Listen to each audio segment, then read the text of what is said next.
구약성경 출애굽기 3장 1절에서부터 12절까지 제가 읽겠습니다. 모세가 그의 장인 미디안 제사장 이돌의 양떼를 치더니 그 떼를 광야 서쪽으로 인도하여 하나님의 산 호렙에 이르매 여호와의 사자가 떨기나무 가운데로부터 나오는 불꽃 안에서 그에게 나타나시니라. 그가 보니 떨기나무에 불이 붙었으나 그 떨기나무가 사라지지 아니하는지라. 이에 모세가 이르되 내가 돌이켜 가서 이 큰 광경을 보리라. 떨기나무가 어찌하여 타지 아니하는고 하니 그때 여호와께서 그가 보려고 돌이켜 오는 것을 보신지라. 하나님이 떨기나무 가운데서 그를 불러 이르시되 모세야 모세야 하시매 그가 이르되 내가 여기있나이다. 하나님이 이르시되 이리로 가까이 오지 말라. 네가 선 곳은 거룩한 땅이니 내 발에서 신을 벗으라. 또 이르시되 나는 네 조상의 하나님이니 아브라함의 하나님 이삭의 하나님 야곱의 하나님이라. 모세가 하나님 비읍궤를 두려워하여 얼굴을 가리매 여호와께서 이르시되 내가 애굽에 있는 내 백성의 고통을 분명히 보고 그들의 감독자로 말미암아 부르짖음을 듣고 그 근심을 알고 내가 내려가서 그들을 애굽인의 손에서 건져내고 그들을 그 땅에서 인도하여 아름답고 광대한 땅 젖과 꿀 흐르는 땅 가나안 족속 헷 족속 아모리 족속 브리스 족속 히위 족속 여부스 족속의 지방에 데려가려 하노라. 이제 가라. 이스라엘 자손의 부르짖음이 내게 달하고 애굽 사람이 그들을 괴롭히는 학대도 내가 보았으니 이제 내가 너를 바로에게 보내어 너에게 내 백성 이스라엘 자손을 애굽에서 인도하여 내게 하리라. 모세가 하나님께 아뢰되 내가 누구에게 바로에게 가며 이스라엘 자손을 애굽에서 인도하여 내리까? 하나님이 이르시되 내가 반드시 너와 함께 있으리라. 내가 그 백성을 애굽에서 인도하여 낸 후에 너희가 이 산에서 하나님을 섬기리니 이것이 내가 너를 보낸 증거니라. 하나님은 떨기나무 당신을 비전으로 부르십니다. 이런 제목으로 말씀을 전하겠습니다. 저는 말씀을 전하기 전에 한 사람에 대한 이야기를 잠시 하려고 합니다. 그가 누구인지 여러분의 마음에 상상해 보시기 바랍니다. 그 사람이 지금 설교하고 있는 저일 수도 있고 설교를 듣고 계시는 여러분일 수도 있습니다. 나는 지금 사람들이 별로 다니지도 살지도 않는 어느 시골의 외딴 마을 한적한 들판에서 양을 키우는 목축업을 하는 사람입니다. 일에 종사한 지 어느덧 40여 년, 벌써 내 나이 80이 되어버렸습니다. 그래도 젊을 때는 한때 세계의 최고의 정치 지도자가 되는 것이 나의 꿈이었습니다. 지금 생각해보면 실로 엄청난 꿈이었지만 그렇다고 전혀 불가능한 꿈도 아니었습니다. 그런데 그 꿈이 한 번의 실수로 인해서 허망하게 무너지고 말았습니다. 당시 나는 혈기가 왕성한 나이라 정의감에 불타다 보니 불의를 보면 참지 못했습니다. 그래서 어느 날 정의감에 사로잡힌 나머지 나쁜 사람을 손봐준다는 게 그만 그 사람을 쳐 죽인 겁니다. 세계 최고의 통치자가 되려는 나의 꿈을 하루라도 빨리 잃어버리는 조급한 마음에 그만 이런 일을 저지르고 만 것입니다. 그때 내 나이 40세. 그 뒤로 나는 살인자가 되어서 도망다니는 신세로 전락해 버리고 말았습니다. 나는 잡히지 않으려고 이곳저곳을 도망다니다가 지금 이곳에 간신히 삶의 털을 잡고 살아오고 있습니다. 그 후에 한 여인을 만나 결혼하여 40여 년간 양치기로 살아오고 있습니다. 지금 내 나이 80세입니다. 꿈을 이루지 못한 실패자의 삶, 사람을 죽인 살인자로서 도망자의 삶, 단지 하루하루 벌어서 겨우 먹고 사는 양치기라는 평범한 삶. 지금 이런 나의 삶은 내 생전에 한 번도 꿈에도조차 생각하지 못한 삶이었습니다. 여러분, 젊었을 때 세계 통치자가 되는 나의 꿈, 과연 80세가 된 지금이라도 이룰 수 있을까요? 내 꿈이 단지 한낱 무지개일까요? 아니면 헛된 불가품에 불과할까요? 하나님께서는 오늘 여러분에게 본문의 말씀을 통해서 세 가지 메시지를 주십니다. 첫째로, 하나님은 떨기나무 같은 사람에게도 비전을 주십니다. 제가 조금 전에 서론에서 말씀드린 사람은 여러분이 잘 아시는 바 모세입니다. 모세가 하나님께로부터 부름을 입던 나이가 80세입니다. 인생의 황혼기에 훨씬 접어든 모세를 하나님 이스라엘을 구원하시는 지도자로 쓰시겠다고 부르십니다. 자, 1절과 2절 말씀을 우리 한번 다시 볼까요? 같이 읽어봅니다. 시작. 모세가 그의 장인 미디안 제사장 이돌의 양떼를 치더니 그떼를 광야 서쪽으로 인도하여 하나님의 산 호렙에 이르매 여호와의 사자가 떨기나무 가운데로부터 나오는 불꽃 안에서 그에게 나타나시니라. 그가 보니 떨기나무에 불이 붙었으나 그 떨기나무가 사라지지 아니하는지라. 떨기나무는 애국과 신의 반대에서 흔히 볼 수 있는 아카시아 종류의 가시나무인데요. 크게 자라면 약 2m 정도, 밑동에서부터 줄기가 많이 나와서 더부룩하게 덩굴로 자라는 관목이랍니다. 그래서 이 떨기나무는 땔감이에는 별로 쓸모가 없는 나무입니다. 떨기나무는 열매를 맺는 과일나무가 아닙니다. 과일나무는 우리에게 각종 영양분의 풍부한 맛을 과일을 통해서 제공하는데, 떨기나무는 우리 몸에 유익을 주는 과일이 열리지 않습니다. 그렇다고 크게 자라서 집을 지을 때 사용되는 제목도 아닙니다. 잘 자라봐야 그저 아카시아처럼 잎사귀나 무성해서 우거져 덤불을 이룰 정도. 그걸 베어서 제목으로 쓸 수도 없습니다. 떨기나무는 우리 눈을 즐겁게 해주거나 우리가 살아가는 환경을 아름답게 가꿔주는 관상수도 아닙니다. 단지 불쏘시개 위에는 별로 쓸모없는 나무입니다. 지금 떨기나무 불꽃 가운데서 모세가 하나님을 만나고 있는데요. 모세의 이 모습은 과연 어떤 모습일까요?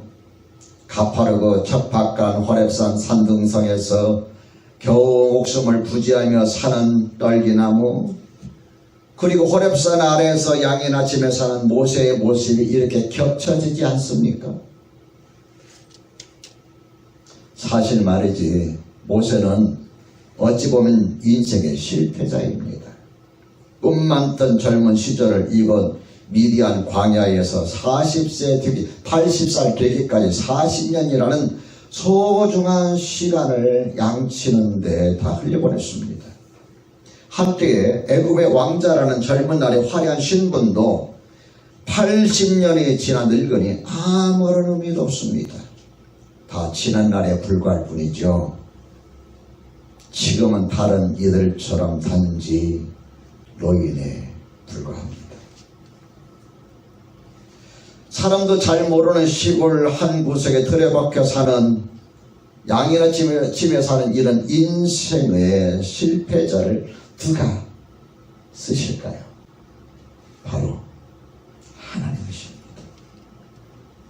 하나님께서 모세에게 나타나실 때 떨기나무에 임재하신 까닭은 호렙산 부근에 떨기나무가 많이 있었기 때문이기도 했겠지만, 그 나무를 통해서 우리의 존재가 어떠한 존재인지, 그리고 비록 떨기나무 같은 존재를 할지라도 하나님께서 우리를 쓰시겠다 하는 그런 메시지가 그 안에 담겨 있다는 걸 기억합시다. 사도 바울은 하나님께로부터 사도로 부르심을 입을 때를 기억하면서 이렇게 고백을 하지요. 나는 사도 중에 가장 작은 자라. 나는 하나님의 교회를 박해하였으므로 사도라 칭함받기를 감당하지 못할 자니라. 그러나 나 된 것은 하나님의 은혜로 된 것이니 나는 사도 중에 가장 작은 자라 그랬어요. 하나님은 가장 작은 자라고 여겨지는 그를 비전을 주시고 하나님께서 쓰시도록 부르신 것입니다. 사랑하는 성도들은 여러 번 실패로 인해서 혹시나 삶의 용기를 잃어버리지 않으셨습니까? 내 나이 너무 많다고 포기하지는 않으셨습니까? 나는 아무것도 할 줄 아는 게 없다고 낙심하지는 않으셨습니까? 비록 내 모습이 보잘것없는 떨기나무가 할지라도, 사람들 가운데 가장 작은 자라 할지라도 하나님은 여러분과 저를 소중한 사람, 비전을 주셔서 쓰시기를 원하십니다. 이 사실을 믿으시면 아멘 합시다. 둘째로, 하나님은 우리를 쓰시기에 다듬으십니다. 떨기나무 같은 자에 대해서 예레미야 선지자는 이런 말씀을 했어요. 예레미야 17장 5절과 6절에 보면은 나 여호와가 이같이 말하노라. 무릇 사람을 믿으며 혈육으로 그 권력을 삼고 마음이 여호와에게서 떠난 그 사람은 저주를 받을 것이라. 그는 사막의 떨기나무 같아서 좋은 일이 오는 것을 보지 못하고 광야 건조한 곳 건건한 땅 사람이 거하지 않은 땅에 가리라. 사막의 떨기나무 같아서, 어떤 사람이 사람의 떨기나무 같다는 것입니까? 이 5절 말씀을 다른 성경에서 이렇게 풀어 쓰고 있어요. 나에게서 마음이 멀어져 사람을 믿는 자들, 사람이 힘이 되어 주려니 하고 믿는 자들, 이 사람이 바로 떨기나무 같은 사람이라고 말하고 있습니다. 떨기나무 같은 자는 하나님을 의지하지 않고 사람을 의지하며 자기가 마치 대단한 사람인 양 자신의 능력을 드러내기를 좋아하는 사람입니다. 자의식이 너무 강합니다. 그러기에 가시만 뼈 쪽에 달린 가시나무처럼, 떨기나무처럼 조금만 가까이 하면 그 사람에게 상처를 입습니다. 그저 마구 찔러댑니다. 무시당합니다. 그 가시를 제거하지 않고서는 어디에도 쓸모가 없습니다. 한마디로 이걸 말하면 교만한 자지요. 여러분, 하나님께서 쓰시는 자들의 특징을 보면요, 겸손한 자예요. 야고보서 4장 6절에서 하나님은 우리에게 이렇게 말씀하십니다. 그러나 더 큰 은혜를 주시나니 그러므로 이르시되 하나님이 교만한 자를 물리치시고 겸손한 자에게 은혜를 주신다 하였느니라. 겸손한 자에게 은혜를 주신다 하였느니라. 여러분, 내가 아무리 열정이 있다 할지라도 인격이 다듬어지지 않고 교만하다면 하나님은 그 사람을 쓰시지 않습니다. 겸손할 때까지 거듭 다듬으십니다. 아무리 고난을 받는 이스라엘 백성을 구원하려는 엄청난 열정을 모세가 가졌다 할지라도 하나님 보시기에 지도자로서 다듬어야 할 부분들이 너무나 많았던 거예요. 그가 정의감에 뛰어나다 할지라도 그 마음에서 일어나는 분노를 조절하지 못한다면은, 수단과 방법을 가리지 않고 폭력으로 문제를 해결하고 한다면은 하나님께서 보실 때 그를 리더로 쓰시기에는 적합하지가 않은 겁니다. 만일 이런 사람을 리더로 세운다면 어떻게 될까요?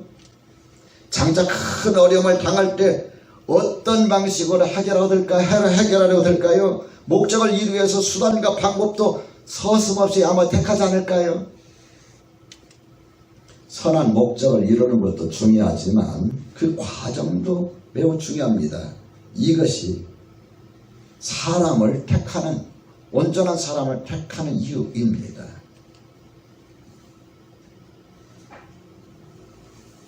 왜 그러냐면 과정을 택하는 것이 바로 사람이기 때문에, 목적이 선하다 할지라도 과정도 방법도 수단도 중요한 겁니다. 그렇기 때문에 하나님께서는 그 목적에 맞는 사람을 택하셔서 쓰시는 거예요.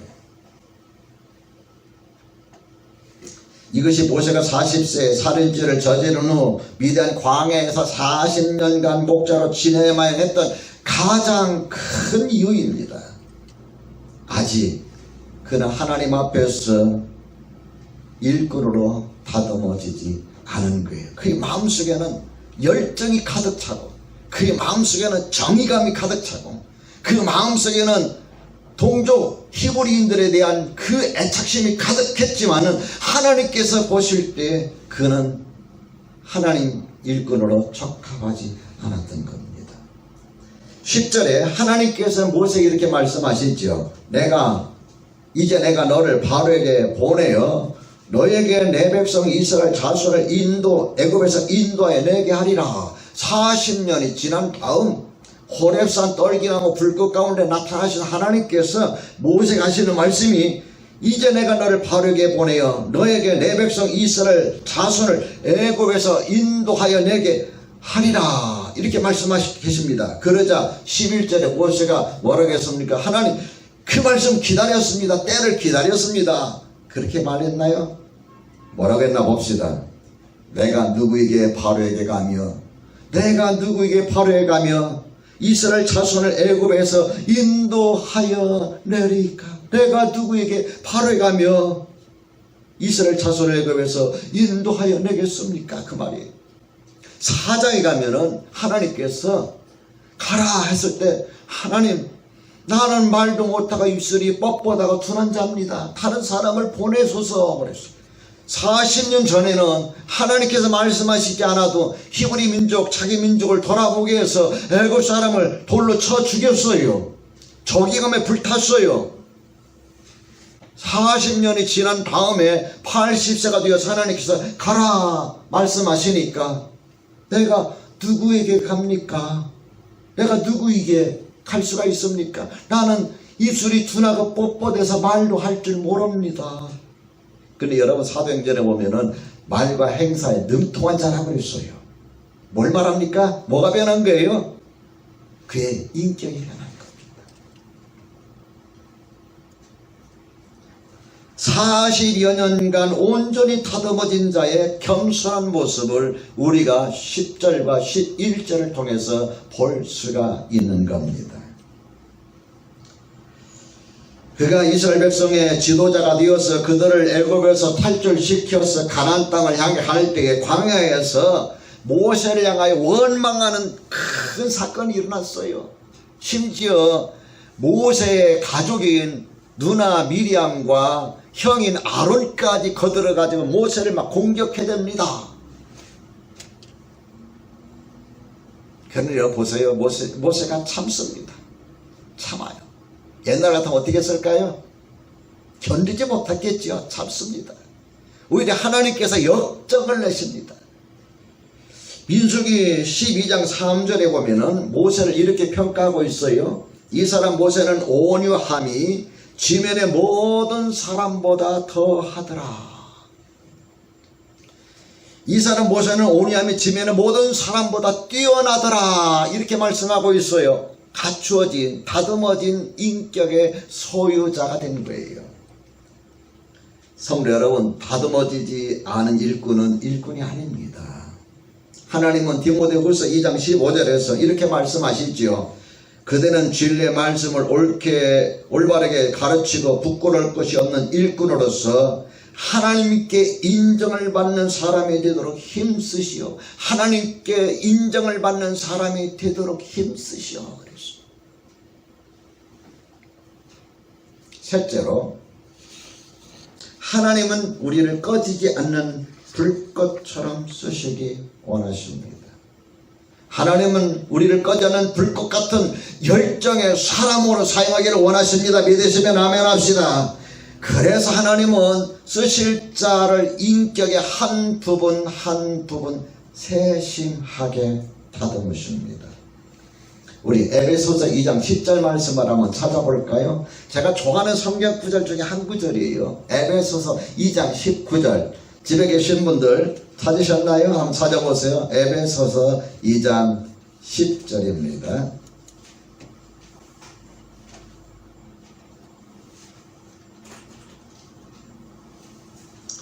자, 에베소 2장 10절 같이 읽어봅니다. 시작. 우리는 그가 만드신 바라 그리스도 예수 안에서 선한 일을 위하여 지으심을 받은 자니 이 일은 하나님이 전에 예비하사 우리로 그 가운데서 행하게 하려 하심이니라. 우리는 그가 만드신 바라 그리스도 예수 안에서 선한 일을 위하여 지으심을 받은 자니 이 일은 하나님이 전에 예비하사 우리로 그 가운데 행하게 하려 하심이니라. 이 말이 읽어보면 좀 실감이 덜 나요. 그래서 다른 번역 성경들에게 참고해보면 이해가 됩니다. 이건 이렇게 설명하고 해서 번역하고 있구나, 이렇게 표현하고 있구나 알 수가 있는데, 뭐 여러 번역 성경 중에서 공동 번역 개정판에 보면 이렇게 옮겨 적고 있습니다. 우리는 하나님의 작품입니다. 따라서 합시다. 우리는 하나님의 작품입니다. 나는 이 말씀이 얼마나 마음에 감동이 오는지 몰라요. 여러분, 하나님의 작품인 걸 믿으시기 바랍니다. 그러면서 뭐라고 또 이렇게 옮겨 적고 있느냐면, 곧 하나님께서 미리 마련하신 대로 선한 생활을 하도록 그리스도 예수를 통해서 창조하신 작품입니다. 여러분, 누구의 작품이에요? 하나님의 작품이에요. 그 작품은 누가 만들었느냐, 그렸느냐에 따라서 가치가 뛰어나요. 고흐의 작품이 얼마나 비쌀까요?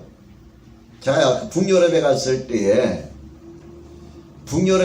어느 미술관에 가니까 갑자기 생각이 안 나는데, 이렇게 홀쭉하게 생긴 그 그림 하나 있죠.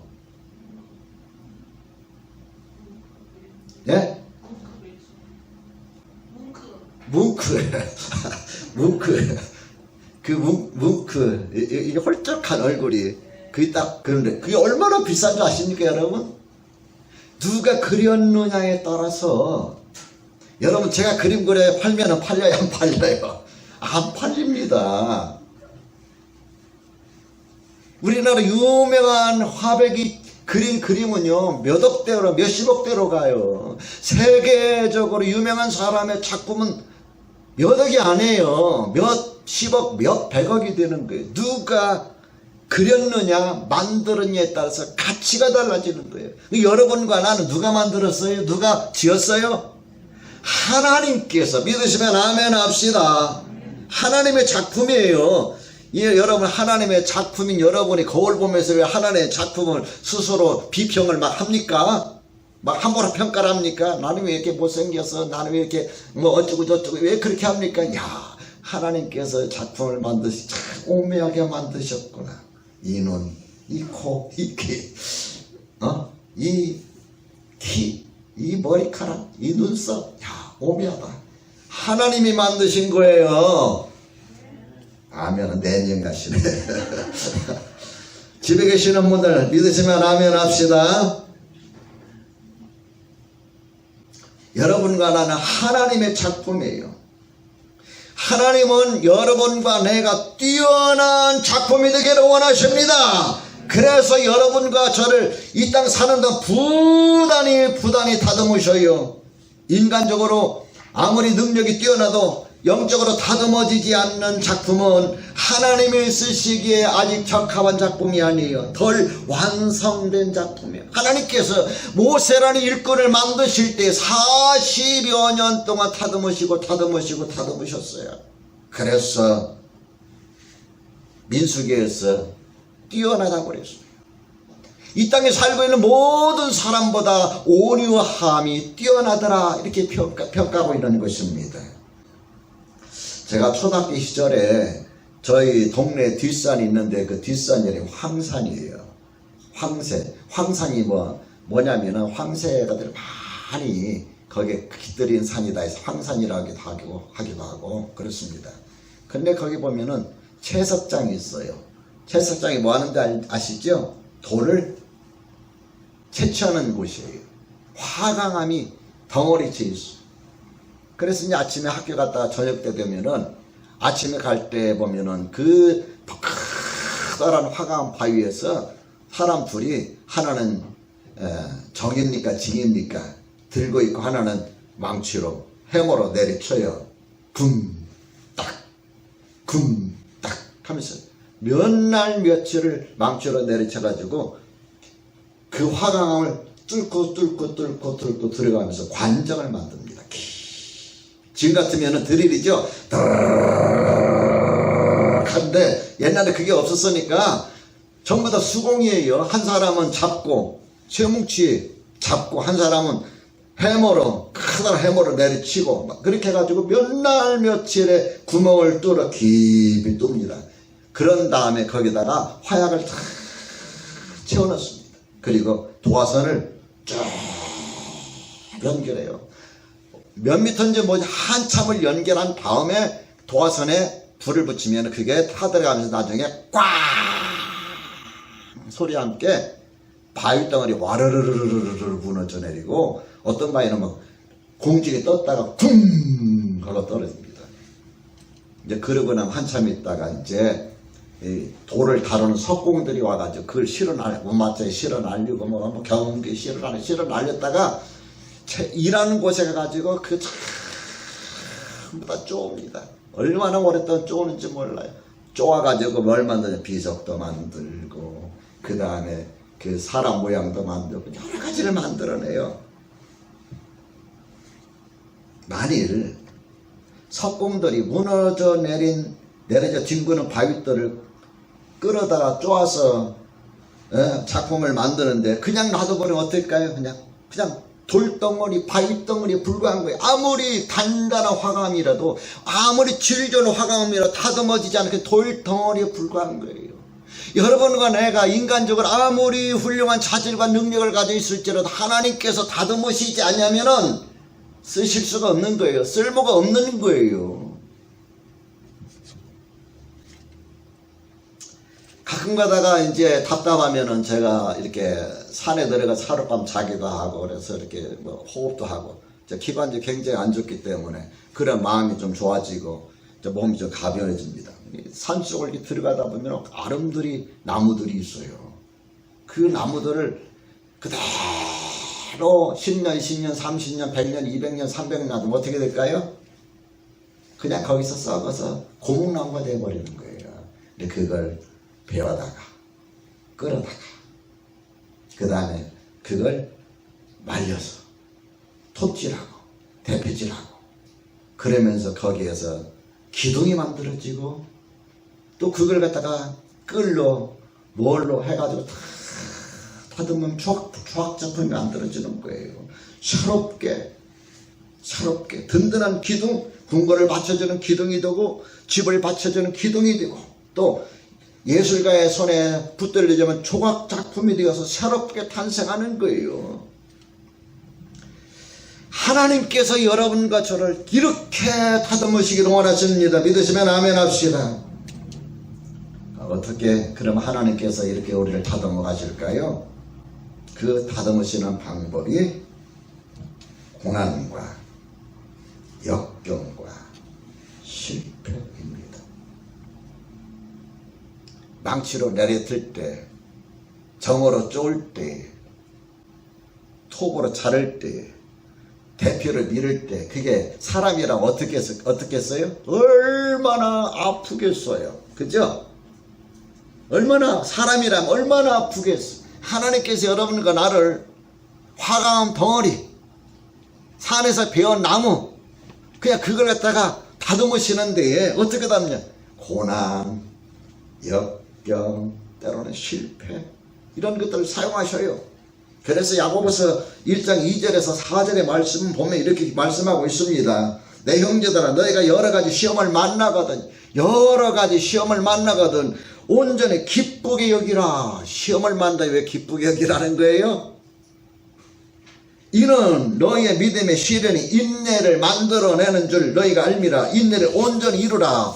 이는 너희로 온전하고 구비하여 조금도 부족함이 없게 하려 함이라. 조금도 부족함이 없는 사람으로 만든다 그 말입니다. 너희 믿음의 시련이 불로 연단하여도 없어질 금보다 더 귀하여 예수 그리스도 나타나실 때에 칭찬과 영광과 존귀를 얻게 하려 함이라.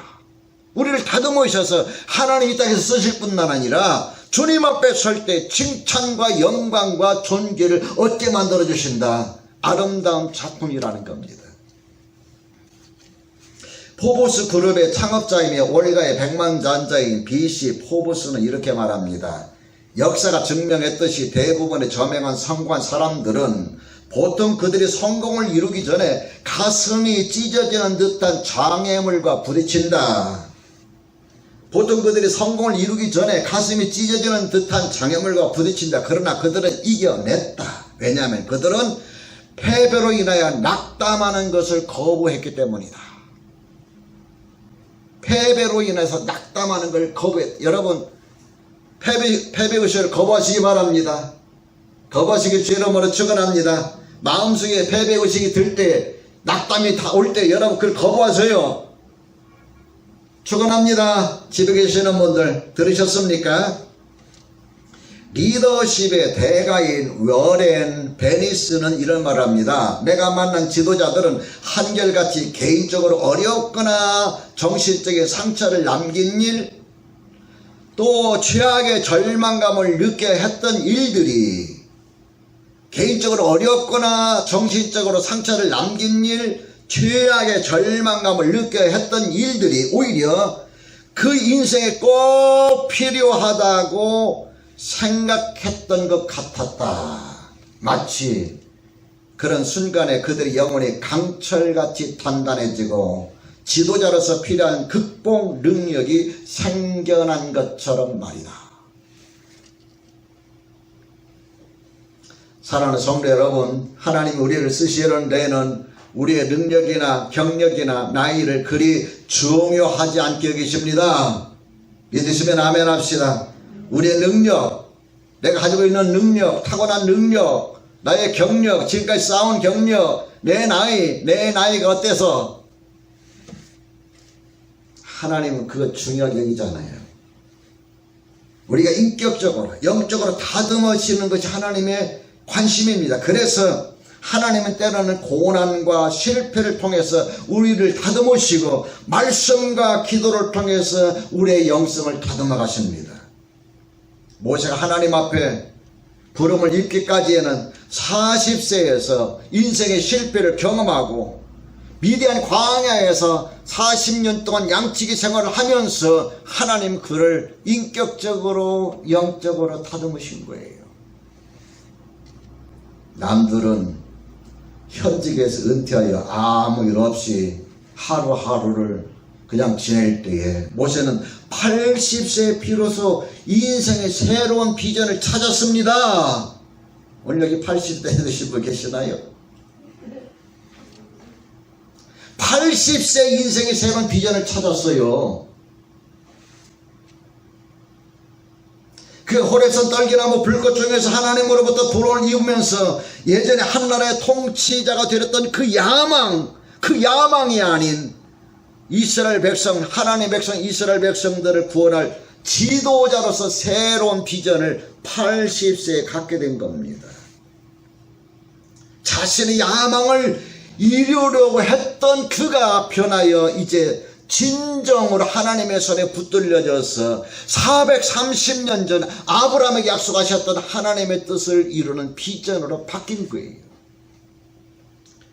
사랑하는 성도 여러분, 내 힘과 내 능력이라는 것은 하나님 앞에서 단지 떨기나무에 불과합니다. 내 힘과 내 능력으로 잠깐 뭔가를 이룰 수 있는 헌신을 할 수 있으나 그 열정이 떨기나무 타버리면 끝나버리듯이 얼마 지나지 않아 타버리고 맙니다. 꺼져버려요. 모세가 떨기나무 불꽃 가운데 나타나서 하나님을 만나서 야망이 바뀌어서 새로운 비전이 되었던 것처럼 하나님 나와 함께 하실 때에 여러분과 우리 마음 가운데 꺼지지 않은 비전으로 불꽃이 되어서 하나님은 그렇게 사용하실 줄 믿습니다.